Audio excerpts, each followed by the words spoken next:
The Suzuki Swift is one of Ireland's favourite small cars, and it has been for a very long time. It's known for its affordability, its simplicity, and also being very fun to drive. This is the brand new Suzuki Swift, and it goes on sale from just €21,995, which does look like incredible value in today's market for a small car like this. It also has a new engine. Like before, it is a mild hybrid petrol, but it promises some really good efficiency. So can this compete with the likes of a Toyota Yaris hybrid and an MG3 and undercut them on price as well? Well, that's what I want to find out in this video.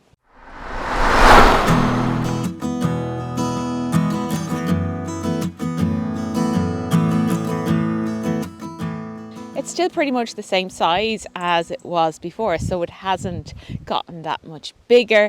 Like a lot of cars tend to get bigger, but this hasn't. It stayed a small car, it's a compact car, and it's still very recognisable as a Swift. It does have that similar cute, sporty stance as the previous version of the car, but a few differences. So you've got that big mesh grille now in black, and they've moved the Suzuki badge from the grille to here in the centre. There's also a new bonnet, and these are new lights, and they've got this L-shaped DRL lighting signature through them. So altogether it's just as cute as Swift always was, and it looks really good finished in this frontier blue metallic. It's actually a new colour, and that costs just €475. This is the standard wheel. It's 16-inch. It comes on the Motion like this one, and also the Ultra. They also come with rear privacy glass, and you can spec a black contrast roof. There's also new door handles here at the rear. So they used to be hidden up here, but they put in real ones, which I think is actually a good upgrade. It makes it easier for small children to get into the car. Still got that really cool squat sporty stance that has made Swift so famous. There are new 3D rear lights, but other than that, it's very similar to the previous Swift, which I think is a good thing because it is a very attractive small car. There's also a little hybrid badge here.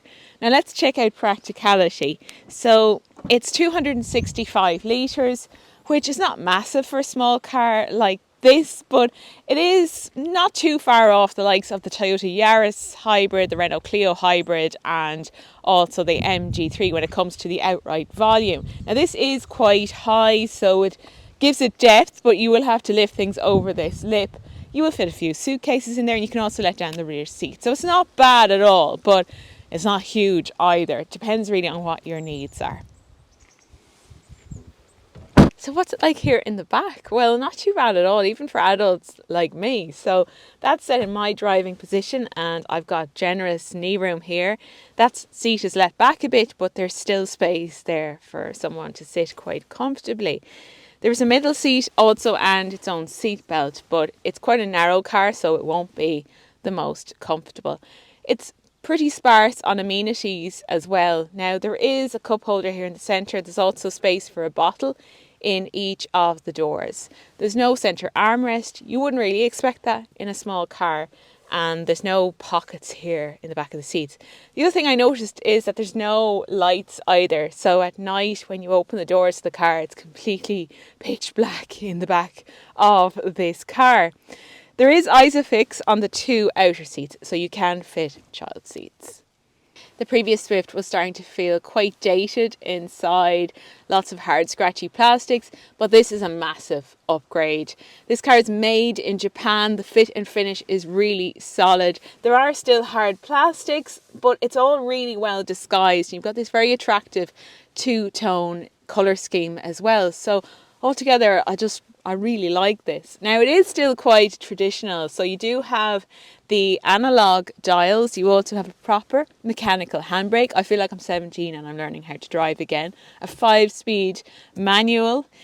Do the kids know what that is? And then even some nice physical buttons here for the ventilation. So it's actually very easy to interact with. You do get this new touchscreen. It's 9-inch and it is an improvement on what came before. Nicer graphics, and it comes with Apple CarPlay and Android Auto, which is wireless, but to charge your phone, there's no wireless smartphone charging. You are going to have to plug in.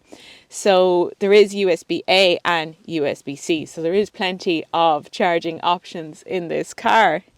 So when you think of what this costs, €22,000 for this model, 23 for the Ultra with a teeny bit more kit, but this motion is absolutely fine. You've got heated front seats. Now they do get very hot very quickly. There's only one setting on it. You've got a reversing camera. You've got push button start. So when you look at the price, this is just brilliant. It really is. This is powered by a new engine. It's a 1.2 litre capacity, just like before, with mild hybrid assistance, and that is something that Suzuki has been championing in the Swift and the rest of their range over the last few years. In fact, all the cars offered by Suzuki now have some sort of hybrid assistance.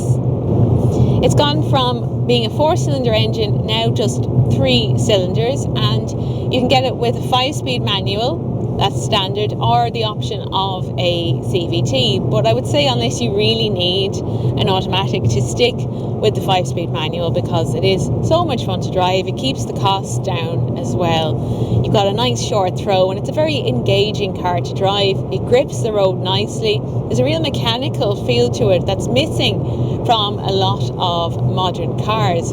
So it's one of the most fun small cars to drive these days. There's a level of engagement to it that's missing from a lot of other cars.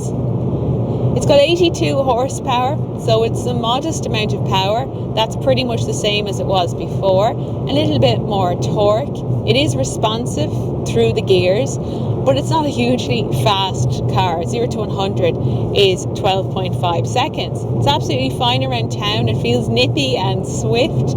But let's say you're joining a motorway from a slip road. That's where it does feel on the slow side. It takes a while to get up to motorway speeds. But once you're there, it will cruise fine. Now the revs are quite high when you're driving along at, let's say, 120 kilometers per hour.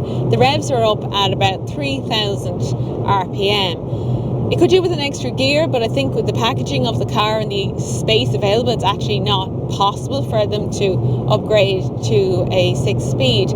But it doesn't damage the fuel economy.